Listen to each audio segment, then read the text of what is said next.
দুৰ্যোগত চুৰলা পশ্চিমবংগৰ দাৰ্জিলিং নিহতৰ সংখ্যা 20 জনলৈ বৃদ্ধি।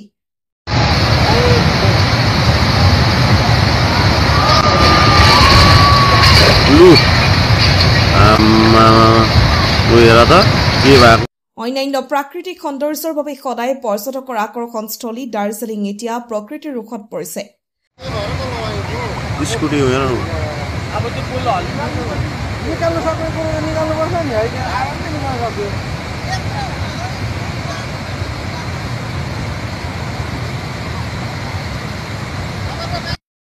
ধাৰাবাহিকভাৱে হোৱা ধাৰাসাৰ বৰষুণে বিধ্বংসী ৰূপ ধাৰণ কৰিছে দাৰ্জিলিঙত।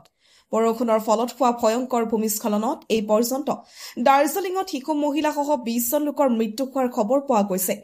লগতে আহত হৈছে বহু লোক। ভূমিস্খলনৰ ফলত ব্যাপক ক্ষতিসাধনৰ সন্মুখীন হৈছে জিলাখন। ধ্বংসাৱশেষত পৰিণত হৈছে বহু বাসগৃহ তথা ব্যৱসায়িক প্ৰতিষ্ঠান।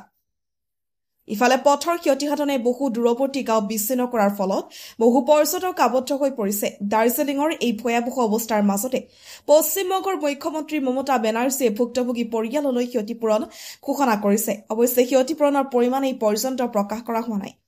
আজি মুখ্যমন্ত্ৰীগৰাকীয়ে ক্ষতিগ্ৰস্ত অঞ্চল ভ্ৰমণ কৰি স্বচক্ষুৰে পৰিস্থিতিৰ বুজ ল'ব। বৰ্তমানৰ পৰিস্থিতিক চিন্তনীয় বুলি অভিহিত কৰি তেওঁ কয়, এই দুৰ্যোগ দুৰ্ভাগ্যজনক, প্ৰাকৃতিক দুৰ্যোগ আমাৰ নিয়ন্ত্ৰণৰ বাহিৰত, আমি অত্যন্ত দুখী। তেওঁ লগতে মুখ্য সচিব আৰু ক্ষতিগ্ৰস্ত জিলা কেইখনৰ বিষয়াসকলৰ সৈতে ভাৰ্চুৱেল বৈঠক অনুষ্ঠিত কৰা বুলি জানিবলৈ দিয়ে। তেওঁ প্ৰকাশ কৰা মতে বিগত মাত্ৰ 12 ঘণ্টাৰ ভিতৰতে 300 মিলিমিটাৰতকৈ অধিক বৰষুণ হৈছে। এনে ধাৰাসাৰ বৰষুণৰ ফলত কমেও 7টা স্থানত ভয়াৱহ বানপানী আৰু ভূমিস্খলনৰ সৃষ্টি হয় বুলি মমতা বেনাৰ্জীয়ে লগতে কয়। 12 ঘণ্টা ধৰি প্ৰচণ্ড বৰষুণ দি আছে। আজি বিয়লি 3 বজাৰ ভিতৰত ক্ষতিগ্ৰস্ত অঞ্চলসমূহত উপস্থিত হ'ব বুলিও তেওঁ উল্লেখ কৰে। ইফালে এনে পৰিস্থিতিত আবদ্ধ হৈ থকা পৰ্যটকসকলক ৰাজ্য চৰকাৰে নিৰাপদে ঘূৰি অহাৰ ব্যৱস্থা কৰিব বুলিও তেওঁ আশ্বাস দিয়ে।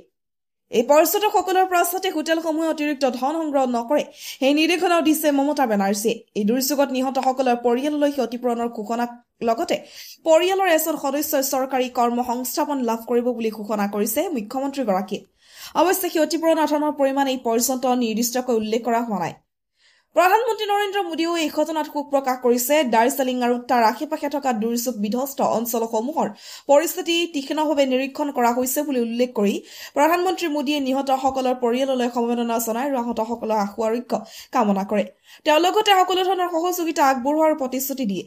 আনহাতে বতৰ বিজ্ঞানে 6 অক্টোবৰলৈকে দাৰ্জিলিং আৰু কালিম্পঙকে ধৰি উপ হিমালয় পশ্চিমবংগত প্ৰবল বৰষুণৰ বাবে ৰেড এলাৰ্ট জাৰি কৰিছে। বৰষুণৰ ফলত মাটি অতি সেমেকা অৱস্থাৰ বাবে ভাৰতীয় বতৰ বিজ্ঞান বিভাগে অধিক ভূমিস্খলন আৰু পথ অৱৰোধৰ সতৰ্কবাণীও প্ৰকাশ কৰিছে।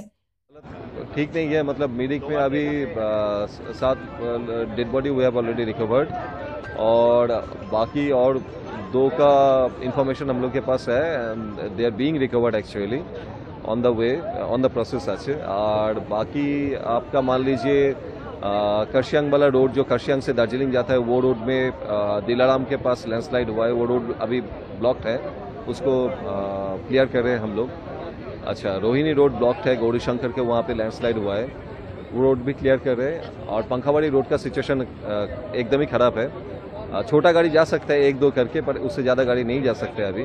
3 दरिया वाला रोड क्लियर है। तो मिरिक का जितना भी टूरिस्ट वो अभी मिरिक में है उन लोगों का हम 3-4 घंटे में हम कोशिश कर रहे हैं कि 3 दरिया होकर हम नीचे ला सकें।